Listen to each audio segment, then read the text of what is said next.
आपल्या योग्य निदान, अचूक उपचार आणि आपुलकीच्या सेवेमुळे अल्पावधीतच लोकप्रिय बनलेले सिद्धांत हॉस्पिटल, प्रिन्स स्पाइन शस्त्रक्रिया आणि trauma care multi speciality hospital, अत्याधुनिक सेवा सुविधांनी परिपूर्ण, मेंदूच्या अपघाती इजा, रक्तस्राव, ब्रेन ट्यूमर, मणक्याच्या सर्व प्रकारच्या आजारांवर एंडोस्कोपी तसेच मायक्रोस्कोपिक अशा अत्याधुनिक उपकरणांद्वारे शस्त्रक्रिया आणि लेसर उपचार, त्याचबरोबर पॅरालिसिस, फिट्स, मधुमेह, हृदयरोग, रक्तदाब, श्वसन रोग, किडनीचे विकार, डेंग्यू, चिकनगुनिया अशा गंभीर आजारांवर डॉक्टर अनुष्का वाईकर, डॉक्टर कौस्तुभ वाईकर आणि तज्ञ सहकारी डॉक्टर्स यांच्याकडून प्रभावी आणि विश्वसनीय उपचार. आजार कोणताही असो, अचूक निदान आणि योग्य उपचार फक्त इथेच. सिद्धांत हॉस्पिटल, आयसोलेशन हॉस्पिटल जवळ, ring road, Kolhapur. Phone number 930 917 0345 आणि 9860 39 59 52.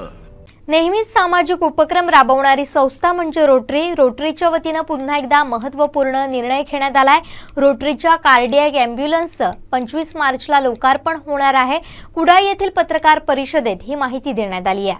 प्रश्न विचारला जातो बऱ्याच लोकांनी की हे रोटरी सेवा प्रतिष्ठान आणि रोटरी क्लब हे दोन वेगवेगळे संस्था आहेत का, त्यांचा एकमेकांशी संबंध काय, असंही बऱ्याच वेळा विचारलं जातं. अनेकांनी प्रत्यक्ष भेटीत सुद्धा विचारलं. 2-3 वेळा नाव रोटरी सेवा प्रतिष्ठानचं पेपर बदलून वगैरे आल्यानंतर तर परिस्थिती अशी आहे की रोटरी क्लब ही संकल्पना जवळजवळ सगळ्यांनाच माहीत आहे.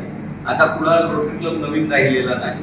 रोटरी क्लबची स्थापना झाल्यापासून आतापर्यंत रोटरी क्लबने अनेक सामाजिक कामं केली. परंतु ज्यावेळी एक प्रश्न असा येतो की एखादं परमनंट स्ट्रक्चर तयार करायचं आहे रोटरी क्लबला, किंवा एखादा ऑनगोईंग प्रोजेक्ट, मोठा प्रोजेक्ट रोटरी क्लबला घ्यायचा आहे, किंवा रोटरी क्लबला एखादी मिळकत म्हणजे एखादं रोटरी संकुल बांधायचं आहे गृहीत धरलं तर, किंवा अशा कार्डियक ॲम्ब्युलन्स सारखे मोठे प्रोजेक्ट घ्यायचे आहे, असे जर प्रोजेक्ट घ्यायचे असेल तर रोटरी क्लबला बऱ्याच अडचणी येतात. कारण रोटरी क्लबची नोंदणी ही फॉरेनमध्ये झालेली आहे, अमेरिकेमध्ये झालेली आहे आमच्या रोटरी क्लब. त्यामुळे इथं रोटरी क्लबची कोणतीही रजिस्टर नोंदणी होत नाही. मग अशा परिस्थितीमध्ये रोटरी क्लबने एखादी प्रॉपर्टी केली तर त्या प्रॉपर्टीवर अनेक प्रश्नचिन्ह उत्पन्न होऊ शकतात.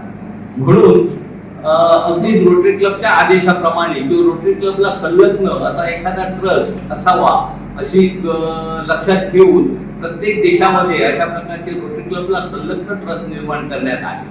हे आता प्रत्येक रोटरी क्लब बरोबर एक ट्रस्ट आहेच असं नाही, परंतु ट्रस्ट असल्यानंतर कोणतीही प्रॉपर्टी निर्माण करणे, विक्रीत घेणे किंवा त्या प्रॉपर्टीची देखभाल करणे किंवा एखादा मोठा ऑनगोईंग प्रोजेक्ट निर्माण करणे, हे सगळ्या गोष्टी सोप्या आणि सोयीच्या होऊ शकतात. कारण त्या ट्रस्टचा हिशेब राहतो. आणि म्हणून रोटरी ट्रस्ट आम्ही गेले 4 वर्षापूर्वी कुडाळमध्ये स्थापन केला. आता हे रोटरी ट्रस्टचं नाव रोटरी सेवा प्रतिष्ठान असं ठेवण्यात आलेलं आहे.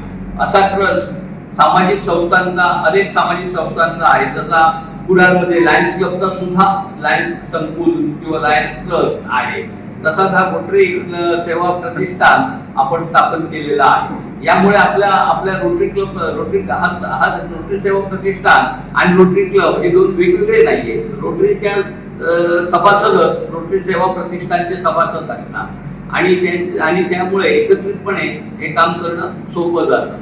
परंतु असं हे करत असताना जे मोठे ऑनगोईंग प्रोजेक्ट आहे ते यापुढे रोटरी क्लब कुडाळला करणं शक्य होणार आहे. आतापर्यंत जर रोटरी क्लब कुडाळची वाटचाल बघितली तर लहान आणि असे अनेक प्रोजेक्ट आम्ही तयार केले. परंतु हे लहान प्रोजेक्ट तयार करण्यापेक्षा एखादा जरी मोठा ऑनगोईंग प्रोजेक्ट झाला तर तो लोकांच्या लक्षात राहणारा असू शकतो. आणि म्हणून रोटरी सेवा प्रतिष्ठानने हा ॲम्ब्युलन्सचा प्रोजेक्ट, रोटरी क्लब आणि रोटरी सेवा प्रतिष्ठानने ॲम्ब्युलन्सचा प्रोजेक्ट घेतलेला आहे. जवळजवळ 30 लाख रुपये एवढा मोठी ॲम्ब्युलन्सची किंमत असून अगदी सुसज्ज तिथे हे ॲम्ब्युलन्स सिंधुदुर्ग जिल्ह्यामध्ये कार्यरत राहील. याचा दर, याचं बाकी याची इन्फ्रास्ट्रक्चर आणि याचं जे असेल ते राजू बोबटे आपल्याला सांगतीलच. परंतु हे ॲम्ब्युलन्स करून रोटरी ट्रस्ट किंवा रोटरी क्लब थांबणार नाही. याचबरोबर मोठे प्रोजेक्ट, त्याप्रमाणे ब्लड बँक ही आज मोठी गरज आहे, त्या दृष्टीने आम्ही रोटरी सेवा प्रतिष्ठान आता कार्यरत आहे. ब्लड बँकचा प्रोजेक्ट, मोठा प्रोजेक्ट हाती घेण्यात येणार आहे. या दृष्टीने बोलताना मला असं समजलं म्हणजे की एक ब्लड बँक ही 5 किलोमीटरच्या परिसरात 2 ब्लड बँकला परवानगी मिळू शकत नाही, असा शासकीय नियम आहे. आणि महिला इथं जे महिला रुग्णालय आहे तिथं ब्लड बँक केली जाणार आहे असं मला आमदार बोलले. तर त्यामुळे आम्ही ब्लड बँकचा प्रोजेक्ट थोडासा मागे ठेवलेला आहे की कोणत्याही कॉम्पिटिशन मध्ये पडण्याची आमची अजिबातच इच्छा नाहीये. जे काम त्यांना जर करायचं असेल कुठल्याही राजकीय पक्षाला तर ते करू शकतात, नाही तर आम्ही आहोतच. परंतु लोकांची सोय होणे हे मस्त महत्वाचं आहे. त्या ब्लड बँक बरोबरच आमचं डायलिसिस सेंटर हे सुद्धा आमचं काम आहे, आम्ही करण्याच्या विचारात आहोत. डायलिसिस सेंटरच्या बाजूसाठी सुद्धा आमचे, पण हे सगळं करत असताना रोटरी ट्रस्टला एक मोठी अडचण येत आहे. अर्थातच ही अडचण कशा प्रकारे निभावता येईल याबद्दल आम्हाला काही माहित नाही. आमचे प्रयत्न चालू आहे की रोटरी ट्रस्टला एक जागा हवी आहे. डायलिसिस सेंटर जर केलं तर त्याच्या काही मर्यादा आहेत, जागेशिवाय डायलिसिस सेंटर होणार नाही. त्याचबरोबर ब्लड बँक जर करायची झाली तर त्याला सुद्धा जागा हवी, जागेशिवाय होणार नाही. आणि आज कुणा शहरामध्ये किंवा कुणाच्या आजूबाजूला जागा घेणे हे मोठं दिव्य आहे. हे जागा रोटरी ट्रस्ट घेऊ शकतं, परंतु रोटरी ट्रस्टला जे कायदेशीररित्या पण आर्थिक प्रश्न मोठ्या प्रमाणावर आहेत. जे रोटरी क्लबला आहे तसेच आर्थिक प्रश्न रोटरी ट्रस्टला सुद्धा आहे. आमच्या रोटरी ट्रस्टचा अध्यक्ष म्हणून माझ्याकडे एक संकल्पना आहे, परंतु यासाठी कुडाळवासी यांनी आम्हाला खूप सहकार्य करावं अशी विनंती आहे आणि आमच्या मागे उभं राहावं, जेणेकरून एक रोटरी क्लब चांगलं काम करू शकेल. तर ती आयडिया, ती संकल्पना कोणती, तर बऱ्याच शासकीय इमारती आज रिकाम्या आहेत. या शासकीय इमारती जर शासनाने आम्हाला लीजवर दिल्या काही काळासाठी तर त्या शासकीय इमारतींची आम्ही डागडुजी करू, त्यामध्ये सगळ्यात नाही, आम्हाला लीज देतील त्या आम्ही डागडुजी करू आणि शासकीय इमारतीला एक चांगलं मूर्त स्वरूप देऊन आम्ही ती वापरात आणू शकतो. त्यामुळे आपले स्वप्नात असलेले प्रोजेक्ट सत्यात येऊ शकतील. त्यामुळे उलट समाजाचा फायदाच होईल आणि लीज अमाऊंट जी काय असेल ती शासनाची आम्ही देऊ शकतो. त्यामुळे पडून आता मी जागांची नावं सांगत नाही, पण तुम्हाला सगळ्यांनाच माहिती आहे की पडून राहिलेल्या इमारती कुणाला खूप आहेत. त्या पडून राहिलेल्या इमारती जर शासनाने आमच्या ताब्यात दिल्या किंवा आम्हाला दिली लीजवर तर आम्ही या दृष्टीने आम्ही जिल्हाधिकाऱ्यांशी भेटणार आहोत. ही संकल्पना काल परवाच मीटिंग मध्ये मांडण्यात आली. जिल्हाधिकाऱ्यांशी भेटू, कुडाळवासीने आम्हाला सहकार्य करावं आणि त्यामुळे खऱ्या अर्थाने आम्हाला मुलाची काहीतरी सेवा केली असं आम्हाला वाटेल. केवळ प्रतिष्ठानं खूप असतात, पण त्या प्रतिष्ठानपैकी रोटरी प्रतिष्ठान नाही. हे रोटरीने पहिलं पाऊल टाकून प्रतिष्ठानने साबित करून दाखवलेलं आहे. अनेक गोष्टींसाठी आपलं सगळ्यांचं सहकार्य हवं आहे. आपलं सगळ्यांचं सहकार्य रोटरी क्लबला मिळेल याची अपेक्षा करून मी माझे प्रस्ताव दोघांचे असं आपलं रोटरी प्रतिष्ठान असावं, एक ट्रस्ट असावा अशा पद्धतीनं उत्तर दिले साहेबांनी सांगितल्याप्रमाणे आपण ठरलं होतं. त्याला एटीजीची सगळ्यात महत्त्वाची आपल्याला ज्यावेळेस CSR पण एटीजी साठी एक प्रयत्न करावा लागतो आणि एटीजी सर्टिफिकेट लागतं. आपल्या ट्रस्टकडे ते एटीजी सर्टिफिकेट वगैरे आहे. हा कार्डियक ॲम्ब्युलन्सच्या संदर्भात जर बोलायचं झालं तर डॉक्टर संजय ओक यांची एक आपण इकडे रोटरी क्लब मार्फत प्रकट मुलाखत घेतलेली होती आणि त्यावेळेला डॉक्टर अमेय देसाई त्या कार्यक्रमाला उपस्थित होते. जिल्हाधिकारी मॅडम आणि सगळे डिग्नेटरीज होते आणि त्यावेळेला रोटरीचं काम आणि रोटरीचं कार्य असं बघून अमेय देसाईने त्याचवेळी म्हटलं होतं की एक माझ्याकडे एक CSR म्हणून देणारी एक संस्था आहे आणि माझी चांगल्या ओळखी आहे, पण त्यामार्फत एक कार्यक्रम घेऊया का. त्यानंतर त्यांनी आम्हाला ह्या कार्डियक ॲम्ब्युलन्सच्या संदर्भात एक 30 लाख रुपये आम्हाला त्या एक एंजल लाईफ इन्शुरन्स म्हणून आहे मुंबईचे, त्यांचा जो CSR फंड आहे 30 लाख रुपये आम्हाला त्यांनी ह्या कार्डियक ॲम्ब्युलन्ससाठी आम्ही तुम्हाला देऊ शकतो असं सांगितलं. त्या अनुषंगाने जे डॉक्युमेंटेशन होतं ते आमच्या प्रेसिडेंटनी सगळं डॉक्युमेंट केलं आणि आम्हाला ही ॲम्ब्युलन्सची रक्कम त्यांनी ट्रान्सफर केली.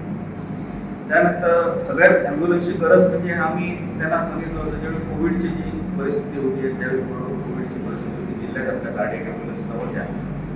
रोटरी क्लब ऑफ कणकवली यांना आमचा आणखी एक रोटरीची दोन की दुसरी ॲम्ब्युलन्स आहे रोटरीची. रोटरी क्लब ऑफ कणकवलीने आम्हाला ह्याचा ग्लोबल ग्रँड प्रोजेक्ट म्हणून त्या रोटरीमधूनच आम्ही एक ॲम्ब्युलन्स कणकवलीला 30 लाखाची घेतली. रोटरी कणकवली कुडाळ क्लबने ॲम्ब्युलन्सची आपल्याला ही फार गरज आहे. हे प्रत्येकाला आपल्याला माहितीच आहे. आपल्या ॲम्ब्युलन्समध्ये किती अडचणी झाल्या आणि ऐनवेळी कॉस्टच्या दृष्टिकोनातून जर विचार केला तर सर्वसामान्यांना परवडणाऱ्या असेल त्यावेळी थोडंसं कमर्शियल बेसवर झाल्यामुळे झाला आणि रोटरी मार्फत हा प्रकल्प राबवावा असं आमच्या ठरल्यानंतर आम्हाला सगळ्यात जास्त मदत जी केली ती डॉक्टर अमेय देसाईंनी आणि ॲक्च्युअल हा प्रोजेक्ट आला डॉक्टर संजय निगुडकर यांच्या मार्फत आपण ती मिटिंग झाली आणि डॉक्टर अमेय देसाईंनी आम्हाला हा प्रोजेक्ट त्या कोऑर्डिनेटर म्हणून अमेय देसाईंनी काम केलं आणि आपण एक्झॅक्ट ॲम्ब्युलन्स आमच्याकडे 8 दिवस झाले. ॲम्ब्युलन्स आमच्याकडे ऑलरेडी आली. आता ह्या ॲम्ब्युलन्सच्या लोकार्पण सोहळा जो करायचा आहे त्यासाठी माननीय जिल्हाधिकारी मॅडम आमचे गेडाम साहेब त्यानंतर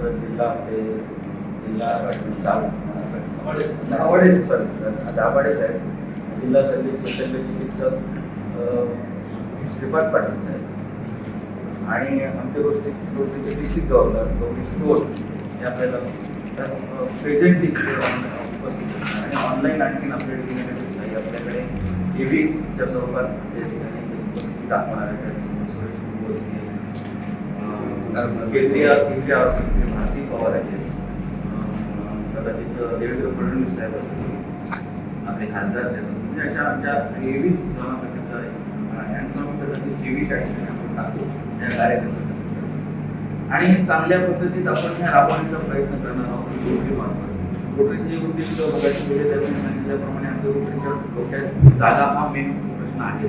त्या जागेसाठी आम्ही रोटरी स्कूलपासून ते आमचे प्रयत्न चालू आहे. रोटरीचं स्कूल एकत्र असावं. विलेजामाने मग सांगितल्याप्रमाणे डायलिसिस सेंटर 6 डायलिसिसच्या मशीन आपल्याला फ्री ऑफ कॉस्ट सुद्धा उपलब्ध होणार आहे. परंतु आपल्याला लागणारी जागा इन्फ्रास्ट्रक्चर त्याच्या पुढचा जो प्रोसेस असतो त्याला असणारे डॉक्टर्स किंवा त्याला सर्व्हिस सिस्टीम असते त्यासाठी अजून आपण प्रिपेअर नाही होत. आपल्याला मिळणारे आहेत त्या सिव्हिलला द्यायला किंवा आणि पुढच्या आपल्या संस्थेला इतर संस्थेला देऊ शक्य होईल का असं आम्ही अजून त्यांच्याशी बोलणं चालू आहे. अशा पद्धतीने इतर बरेचसे प्रोजेक्ट आता आपल्याकडे सीएसआर आमच्याकडे ओपन झाला. आम्ही एटीजी घेतल्यामुळे आम्हाला बऱ्याचशा आपल्याही माध्यमातून समजा कोणाचे सीएसआर फंड असले आपण जनतेच्या सेवेसाठी आपण सगळे सेवेसाठी म्हणून एकत्र आलेलो आहोत आणि जनतेच्या सेवेसाठी कुठचे प्रोजेक्ट असले तर आपण कुठे सुचवतात सीएसआर जरी सुचवतात तरी चांगल्या मॅनेजमेंट खाली आपण हे सगळ्या गोष्टी करू शकतो. ही कार्डियाक ॲम्ब्युलन्स आहे ही डॉक्टर जी टी राणे यांच्या हॉस्पिटलकडे आपण ठेवणार आहोत. अद्यावत हॉस्पिटलमध्ये कारण या ॲम्ब्युलन्ससाठी एक डॉक्टर लागणार आहे, प्रशिक्षित डॉक्टर असावा, नर्सिंग स्टाफ असावा लागणार आहे. त्या ॲम्ब्युलन्समध्ये 2-3 ऑक्सिजन सिलेंडर आहेत, 2 जम्बो सिलेंडर आणि 1 पोर्टेबल सिलेंडर असे 3 ऑक्सिजन सिलेंडर्स आहेत. व्हेंटिलेटर आहे, डिफिब्रिलेटर आहे. ज्या ICU मध्ये ज्या युनिट्स आहेत त्या सगळ्या युनिट्स ह्या आपल्या कार्डियाक ॲम्ब्युलन्समध्ये उपलब्ध असणार आहे. म्हणजे मिनी ICU सुद्धा म्हणायला हरकत नाही. जेवढ्या ॲडव्हान्समध्ये जेवढ्या गोष्टी आहेत तेवढ्या ॲडव्हान्स गोष्टी आपण त्या ॲम्ब्युलन्समध्ये देण्याचा प्रयत्न केलेला आहे.